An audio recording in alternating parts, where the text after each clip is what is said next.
बिस्मिल्लाहिर्रहमानिर्रहीम। अस्सलाम वालेकुम डियर स्टूडेंट्स। ऑसिलेशन इस चैप्टर में हम सिंपल हार्मोनिक मोशन के ग्राफ देखे थे, है ना।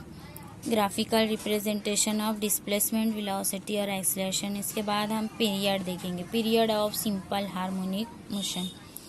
Period, time taken by particle to complete one oscillation is called in simple harmonic motion is called period of simple harmonic motion.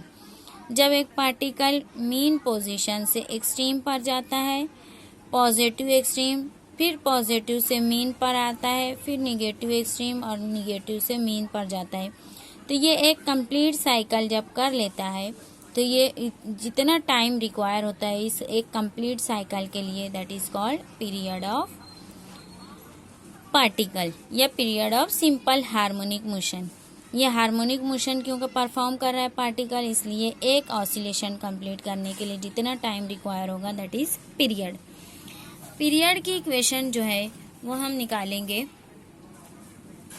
Displacement की equations. Displacement of particle performing SHM is given by A sine of omega t plus pi. इसको equation fast लिख देती हूँ मैं। This is equation of displacement of particle in SHM. SHM में particle का displacement हम इस इक्वेशन से देते हैं। अब आफ्टर टाइम ले लेते हैं, t is equal to t plus 2 pi by omega. अब ये 2 पाई बाय ओमेगा एक पूरे कंप्लीट सर्किट के लिए जो है हम आगे देखेंगे ये किस तरह से डिस्प्लेसमेंट की इक्वेशन मिलती है ना। एक पूरे कंप्लीट सर्कल इतना डिस्टेंस परफॉर्म करने के लिए टी टाइम रिक्वायर है, तो टोटल टाइम उसको जमा करके देखेंगे किस तरह से आता है।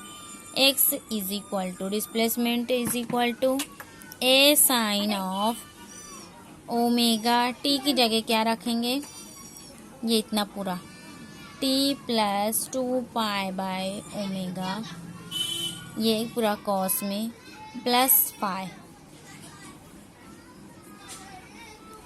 अब यहाँ पे ब्रैकेट ओपन करते हैं, a sine of omega t plus 2 pi plus pi.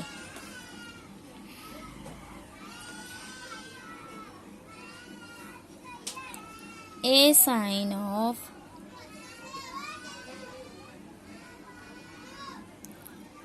To pi plus pi, इसका साइन जो होता है किसके बराबर होता है, साइन ऑफ फाई के बराबर, है ना। This is the formula of maths. Sine 2 pi by phi या sine 180 plus pi is equal to sine of phi. ये इस इक्वेशन में पुट कर देंगे तो ये इक्वेशन हो जाएगी x is equal to A sine of omega t 2 pi by phi की जगह साइन ऑफ फाई सिर्फ लिखेंगे तो ओमेगा टी प्लस फाई, ये हो जाएगा, है ना। Equation number second. अब इक्वेशन फर्स्ट देखेंगे और इक्वेशन सेकंड, दोनों इक्वेशन इक्वल है। तो टी टाइम के बाद after time t is equal to t plus 2 pi by omega, इतने टाइम के बाद यानी एक पूरा राउंड कंप्लीट, एक ऑसिलेशन कंप्लीट करने के बाद भी डिस्प्लेसमेंट की इक्वेशन हमको वही मिलेगी जो पहले थी, है ना।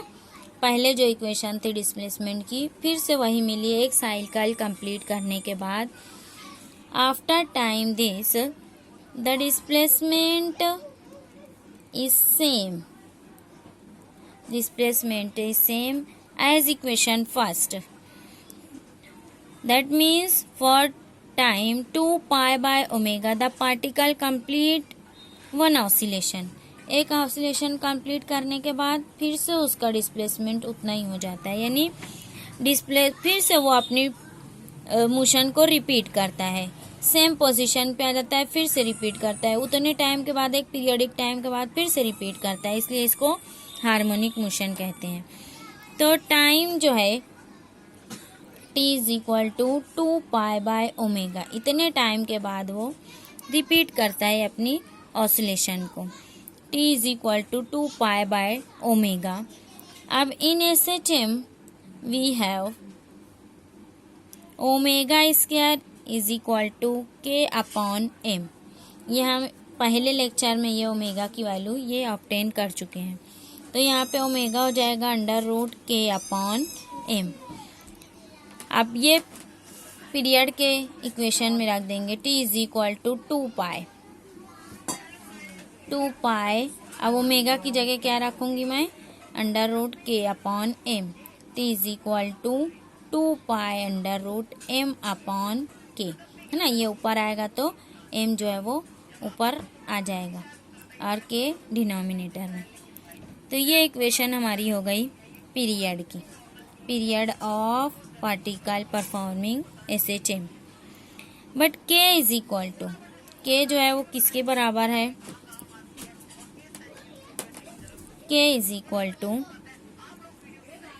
F/x। ये भी हम फर्स्ट लेक्चर में ऑब्टेन कर चुके हैं। या ma, force is mass into acceleration upon x। तो अब पीरियड हो जाएगा t is equal to 2π√m। k की जगह क्या रखेंगे, ma/x। यहाँ से m कैंसल हो गया तो t is equal to 2π a/a या डिवाइडेड बाय a/x, है ना। ये m कैंसल हुआ तो a/x। इसका मतलब क्या हुआ, अगर हम लिखे पीरियड इज इक्वल टू 2π/√ऑफ acceleration per unit displacement, acceleration per unit displacement. ये भी पीरियड की इक्वेशन है, ये भी और ये भी। ये तमाम जो है वो सिंपल हार्मोनिक मोशन में, ऑसिलेशन में पीरियड की इक्वेशन है। अब हम देखेंगे यही पीरियड की इक्वेशन जो है सिंपल पेंडुलम क्या है और उसमें पीरियड ऑफ ऑसिलेशन क्या होता है। तो यहाँ पे देखो सिंपल पेंडुलम की डेफिनेशन लिखी हुई है, an arrangement in which metallic bob suspended by means of inextensible string from rigid support is called simple pendulum। ये रिजिड सपोर्ट से ये एक मेटालिक बॉब जो है वो सस्पेंड किया गया है और जो स्ट्रिंग है दैट इज इनएक्सटेंसिबल। ऐसी कोई स्ट्रिंग नहीं होती है, इसलिए in practical no such simple pendulum, यानी ideal simple pendulum is not practically exist. क्यों कि because there is no point mass, कोई पॉइंट मास जो है हेवी नहीं होता है, और there is no string which is inextensible. हर स्ट्रिंग में एक्सटेंसिटी होती है, एक्सटेंसिबल होती है वो, है ना। इनएक्सटेंसिबल स्ट्रिंग नहीं होती और ये पॉइंट मास हेवी भी नहीं होता है। ये एक बॉब लगाते हैं मेटेलिक बॉब, तो ये हेवी मास जो है वो सस्पेंड किया जाता है सिंपल पेंडुलम में।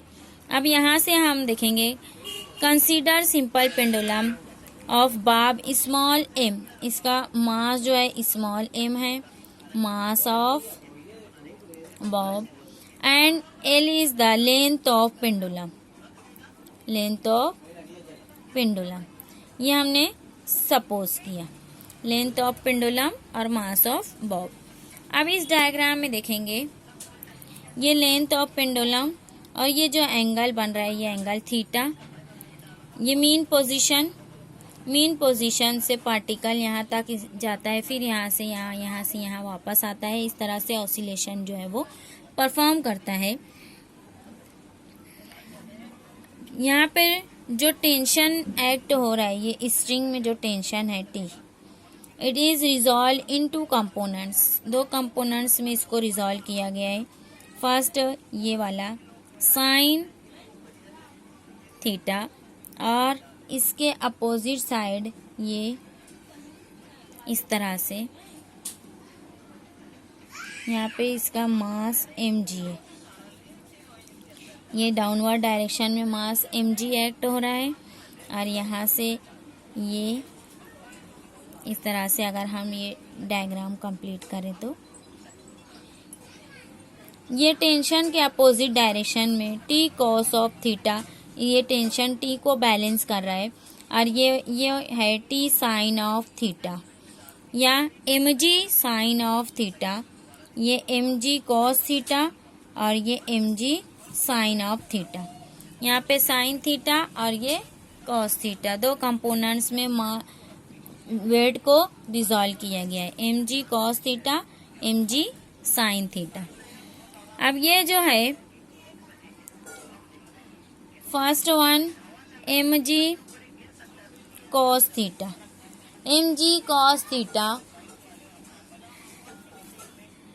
Opposite to tension, opposite to tension, tension के अपोजिट डायरेक्शन में इट बैलेंस टेंशन टी, है ना। और second one is M G sine theta, second force जो है इसके ऊपर जो एक्ट कर रहा है पेंडुलम के ऊपर, M G sine theta which is perpendicular to tension T, T tension के परपेंडिकुलर है, which provide internal restoring force, restoring force provide कर रहा है, means F is equal to minus M G sine of theta, minus M G sine of theta, है ना। ये wait जो है दो कंपोनेंट्स में इसको रिजॉल्व किया, M G cos theta, M G sine theta, ये इस तरह से ये दोनों फोर्सेस जो एक्ट हो रहे हैं पेंडुलम के ऊपर, force minus M G sine theta, this is restoring force, है ना। As internal restoring force and angular displacement opposite directed, है ना। डिस्प्लेसमेंट इस फोर्स के अपोजिट डायरेक्शन में होता है। For small angle sine theta, for small angle sine theta is equal to theta, ये हमको पता है पहले से, स्मॉल एंगल के लिए इतना ही होता है। तो यहाँ पे force is equal to minus M G into theta, ये इक्वेशन साइन थीटा की जगह सिर्फ थीटा लिख दिए, फोर्स की equation, restoring force. But force is equal to, force जो है वो एम जी के बराबर होता है, force is equal to m g या force is equal to m a, mass into acceleration. अब मास इंटू एक्सलरेशन, इस इक्वेशन को और इस इक्वेशन को, इक्वेशन फर्स्ट और सेकंड को इक्वेट किया अगर, तो M A is equal to minus M G into theta, ये दोनों को इक्वेट किए, यहाँ से मास कैंसल हो गया, acceleration is equal to minus G time theta, है ना। अब ये एक्सीलरेशन जो है minus G into theta, but theta की वैल्यू अब हम डायग्राम से निकालेंगे। थीटा क्या होता है, आर्क अपॉन रेडियस, है ना। आर्क, ये थीटा इज आर्क यानी ये distance upon radius L, x upon L, ये इतना डिस्टेंस है एक्स और ये लेंथ है एल, तो ये arc upon radius x upon L, ये हो जाएगा एक्सीलरेशन। तो acceleration becomes minus G into theta की वैल्यू यहाँ से लिख देंगे एक्स अपॉन एल, ये हो गया acceleration. Acceleration is inversely directly proportional to displacement, है ना, एक्स के डायरेक्टली प्रोपोर्शनल है लेकिन माइनस साइन के साथ, यानी अपोजिटली डायरेक्टेड। एक्सीलरेशन और ये डिस्प्लेसमेंट दोनों एक दूसरे के अपोजिट डायरेक्शन में डायरेक्शन होती है ना।